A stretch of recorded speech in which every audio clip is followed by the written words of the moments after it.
What's up, y'all? It's Lori the Bike Chick at Simpson's Fitness and Adventure Sports. This is the Trek Rail. This is the aluminum one and the very first one in the lineup. So it's the most basic one that you can actually buy. As far as suspension, it is 160 millimeters in the front and 150 in the rear. Either a lock or an open, basically. Why is it locking out? Right there. Oh, all the way up is locked. Correct. So that's locked, and then that's open. So it's only a 2-position lock. That's right. So if you go the 9.7, I think you get 3, right? No. Just on off? On off, but it's the 9. I'm not even sure if it's 9.8 or 9.9. I mean, that doesn't matter. Doesn't matter. Anyways, it'll log out or it won't log out. Doesn't even matter. Yeah. Obviously, a dropper post. What kind of wheels come on this? The wheels on this are aluminum, and there's just a comp wheel, correct? Just a real basic. Well, the wheel is a Trek MD35, so it's a tubeless wheel. Oh, yeah, I know that. Yeah, so the actual wheel is tubeless ready, but the tire is not. So it's a comp tire. If you're thinking about purchasing a rail, if you go one level up, the tires are already tubeless ready, and it already has the sealant in there, already has the rim strip and the valve core in there, so you don't have to worry about flats. That's huge because each one of these tires is probably $100 each, plus the rim strips and labor. You're probably adding, I don't know, around $300. So keep that in mind if you're like, well, do I do the 5 or do I do the 7? Well, the 7 is more bang for your buck, I think, personally. That MD35 wheel is a tubeless wheel, yes, but the hub on it is not a free hub that gives you a ton of engagement on the pawls. The 7 will come with that 30 mil line comp wheel that will give you the 108 or the 108 points of engagement.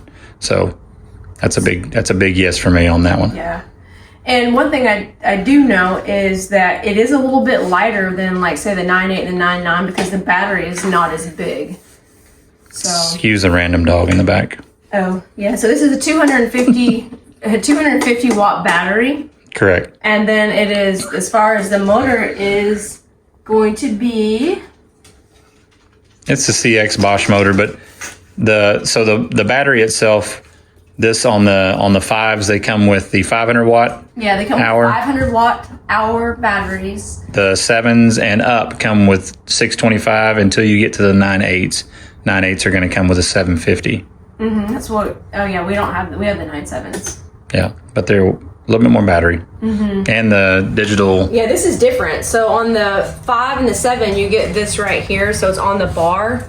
And you can see it pretty good because all you got to do is just look a little bit to the left to figure it out. But yeah, you have Eco, Tour.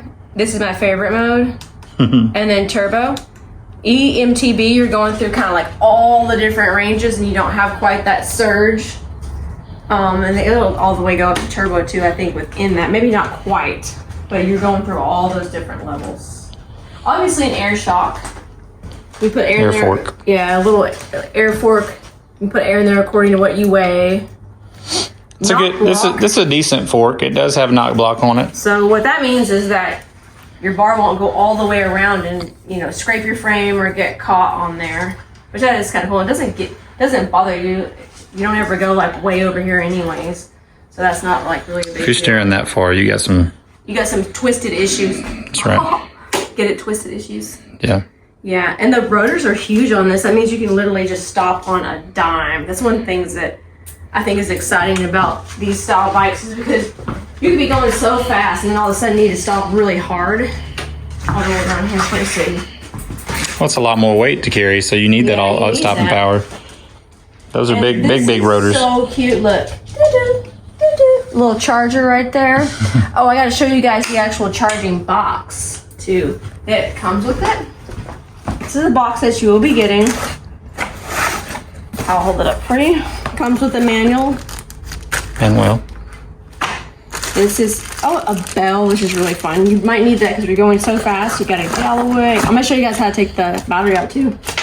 This is your charger right here. It plugs into the wall.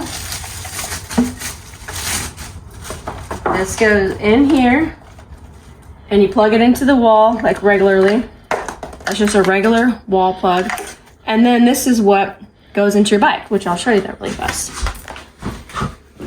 Yeah. So you open this little window up. You gotta be careful. You don't want to yank it around or anything. Do like that. And then sideways. Let me see. There you go. That's how it plugs in there. Unplug it. And then the battery, you do want to possibly take it out every now and then. You don't want to leave it in your car if it's like super cold, like below, what do they say? It's kind of like your body. Your body doesn't like to be super hot. Doesn't like to be super cold. So there's your keyhole. But we're gonna go on the opposite side. So here, watch me put the key in. I don't take mine out that much. Just gives you an option, like if it's bad weather or something. Turn it a little bit. There we go. So on this side, as soon as she turns it, you'll go ahead and turn it. So it'll pop it right here, and then you'll grab this lever right here and pull. Handle.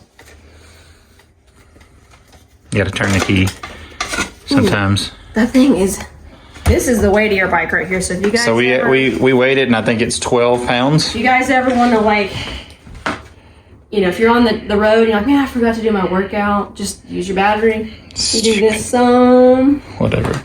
You can probably do stuff like this. So she's a fitness junkie, just so you know. Not really. Oh, bull butter. So do that, and then to put it back in. This part's you want to be careful doing this part. And this stuff right here, you do want to be careful about, on the internals and stuff like that. You don't want to. So I'm going to do this part because I don't want it to match it up. Yeah. So you got to get it down inside the grooves here because it does have little tabs that it sits in. So if you don't have to take it out, don't take it out. Not a big deal. Go ahead and turn that key on the other side. So you have to turn the key. It slips back into place, and then you can let off the key. Go ahead and lock it in. And so there you go. Voila, it's there. Who doesn't have a bike with keys? Whatever. All right, guys. The more exciting thing is if you actually get to go and ride it, because it's like a little bit of a motorbike. It cuts off at 20 miles an hour, goes a total of 40 miles.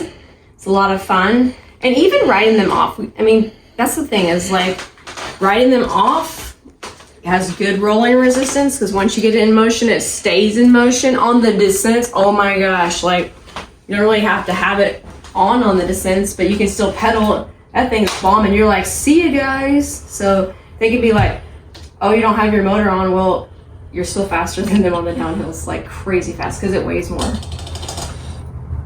Like and subscribe. You guys watch, but you got to subscribe.